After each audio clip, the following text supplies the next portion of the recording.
Welcome to class, all you pickleball champs. You are in 456, the PPA Point of the Day Analysis. If this is your first time here, this course is where we analyze a single point released as the point of the day by the PPA. Therefore, if this is what you've been looking for to take your enjoyment of pickleball to the next level, be sure to subscribe and hit that notification bell so that you don't miss any of our future course videos. I'm your professor. Class is in session. As you know, we always watch the point all the way through, and then we back it up and dig into it to see what we can learn from these amazing pros. So let's do that now. This point starts off with a lot of points these days at the pro level, where here on the third, black is going to drive the ball to the person that's coming up, trying to gain an immediate advantage as they have to cross right here. See, they're just lined up like an I formation, and if you see that, you normally want to drive that third ball if you have a quality drive. Let me get here a little frame by frame. There's the point of contact, and so as we can see here, black is looking, and basically you want to draw a line nice right there, and that's where you want to be driving to. Now, as we've talked about in this situation, this is the area where you can hit the ball the hardest and the spin it's going to come in. Anything over on this side, the court is always getting shorter because of this line right here. And so as you see, black does that perfectly by keeping the ball on, give me one sec, on this side of this line. And let's just go forward a couple more steps. I mean, she almost hits it right down that line, but as you see, keeps it safe. So it does get to the forehand side of her opponent, and she's able to hit a good forehand counterattack there. Now, nice drop there. And the one thing that I really love about this point is right here, black sees, this is black if in case anyone doesn't know, black sees her partner is driving the ball, and she starts to move forward. Now, watch this.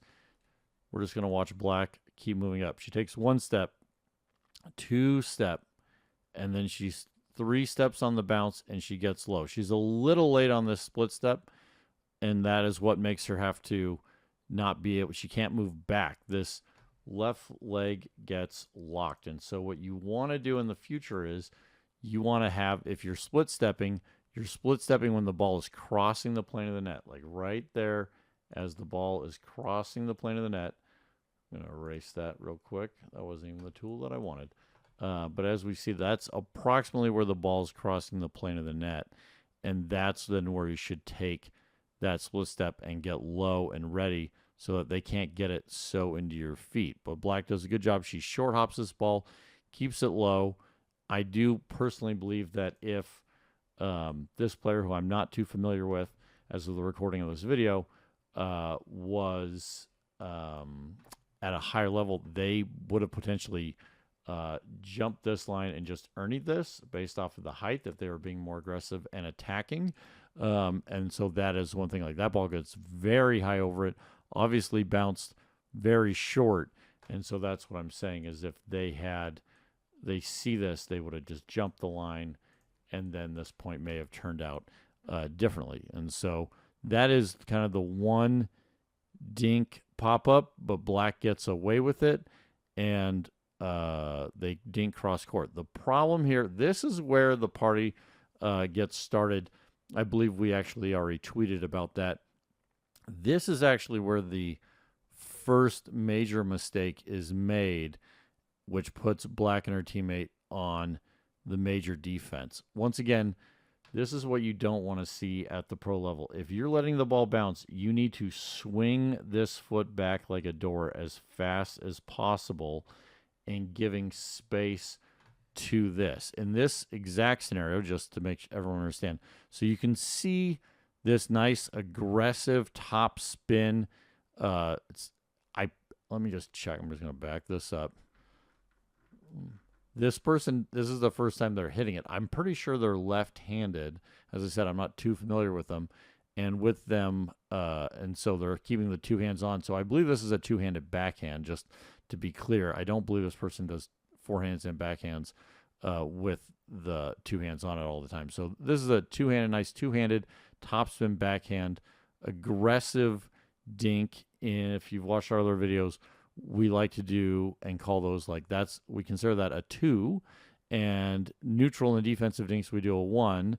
And so when somebody hits a 2, you want to hit a 1, and that's exactly what she does here. Is she does hit a neutral defensive dink, but she is forced to short hop it. So when your opponent hits a 2, a beautiful aggressive dink like this, it can be topspin or backspin. It doesn't have to be topspin to be considered an aggressive dink. But when this happens, the big thing, let me just do this real quick here. Just making sure we're dealing with any technical issues. When that occurs, what we want to do is swing that leg out, but we'd also, in this specific example, we'd want to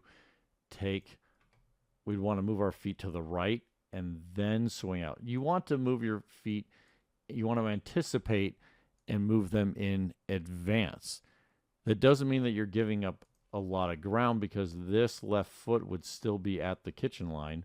You would just be further over, trying to keep the ball in front of you, and then you swing back like this to give yourself space so that you can decide where you want to go with the ball. That allows you to keep that ball lower. When you short hop a ball like this, all the energy, and this is one of the best examples, all the energy in the ball that you're doing is you're putting it up. And you're just hoping that it lands short enough that your opponent can't just crush you on the pop-up. And so that's the exact thing that happens here. And that's one of the reasons why I want to analyze this point, is this is a nice, aggressive top spin cross-court dink. And she short hops this. Now, Black puts it up very high over the net, but she is able to get the ball down relatively short. You see where that ball lands right there hitting. And so able to keep it short enough from her opponent that the opponent doesn't get to take it out of the air, just gets a dink. This is the alternative. So Black's is the best case scenario. This is the most you can hope for when you're short hopping a ball like this, and that's why we try and not short hop balls. This is the worst case scenario, where the ball gets popped up, doesn't even actually go as high, but goes further horizontally towards your opponent, horizontally towards them. Just to give that visual there. And they're able to take it out of the air and attack. So bam, right off that, now you're on the defensive, pops it up even higher, attack again. And this is the one great thing about Black and Jones in this point, is they're never say die situation. And I love that about both of them, that it does not matter that the ball is getting slammed to them. They're going to keep fighting, and they're going to keep just getting it back. And that's why I was like, I know I saw a point when I watched this through that she's left-handed right there, left-handed. But the great smash there, and look at her just, Jones just giving 110% of effort. She's known for this on the tour. Just fantastic. I can definitely see why they chose to have this as the point of the day. Give me 1 second here. And then this lob is what saves them. I think the biggest question to everybody is, did it land in? I actually, from this viewpoint, if I zoomed all the way in, I think it actually lands out. And because she's running and you have the PPA logo there and curve on it, very hard to see it in full speed. And so she keeps playing it. But I actually think the lob landed out. But the other biggest thing on this, if you lob a ball and your opponent moves back, like you get them moving back, both of them or just one of them, what you want to do is you want to move forward, because then you're not as exposed of your feet. If you'll see that Jones here just goes full out. If she stopped here, her feet are still exposed. So the reason she's going all the way to the line is, one, you want to get as much advantage as you can get, but two, you want to not have your feet exposed. So she goes all the way up, and then, oh, it's not a good drop or not a good lob, and she can put the ball away. And obviously, big moment, lots of cheering, feel fantastic going all the way from defense and pulling off that shot. Very, very difficult. I would have actually liked to have seen Black to have been a little bit more aggressive and also come up off of that. They both could have been at the kitchen line just in case, because if, I'm just going to do this example, if, and I'm not exactly sure her name, but if she just dropped the ball over here, Black had given all this room, and so a better decision on that could have been made. One last final thing, because there is a video out there that's on our Truth or False course. It's whose ball is this? And we're going to do this one right here. So who should have gone back on this ball? Right? You got two people. This is a very good example. Forehand down the middle, right? Forehand down the middle. Ball basically landed in the middle. So who should have taken that ball? Under the workhorse blocker philosophy, the actual person that should have gotten this ball would have been this person because of where the ball was hit. And so we're just going to back that up again, and let's take a look at where that was hit. The ball's hit right here. So when the ball's hit over, the ball bounced here, it's hit here. This person is the blocker. They are responsible for guarding this line. And so this person is the workhorse, and it's basically their job. I'm going to erase some of this. Under the workhorse, if we drew a line right here, let's see if I can get that to, boom. Everything over here, everything over here, everything back here. That's all their job, because they're already going to be easier for them to move back and not have to turn as much.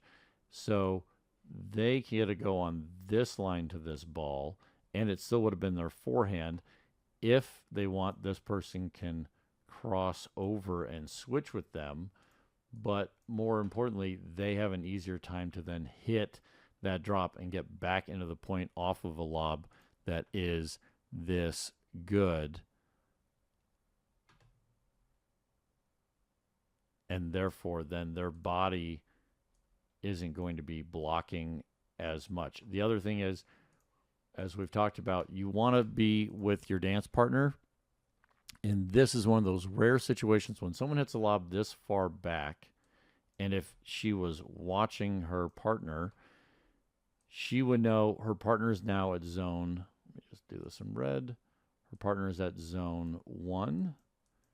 She should move back to zone 2 and not stay at zone 3 separate from her teammate 2 zones away. And the reason for that is, I do know that you're like, hey coach, but my feet are going to get more exposed. It is to buy yourself time in case you get slammed like a soccer goalie. You can still potentially get it. You have your feet are a little bit more exposed, but as we're going to see in about 3 seconds, she has no time on this put away. She does actually move back and get back to number 2, so I do actually like that. And she still wasn't quick enough. I just think she needed to move back there earlier. Like, she should be back there already so that she could pick up the ball earlier, track it earlier. It appears she picks up the ball about here, and then just too late to be able to then get a decent reset on that ball. Okay, guys, that is the PPA point of the day, course 456. Thank you for tuning in. I hope you guys learned something, and we will see you tomorrow.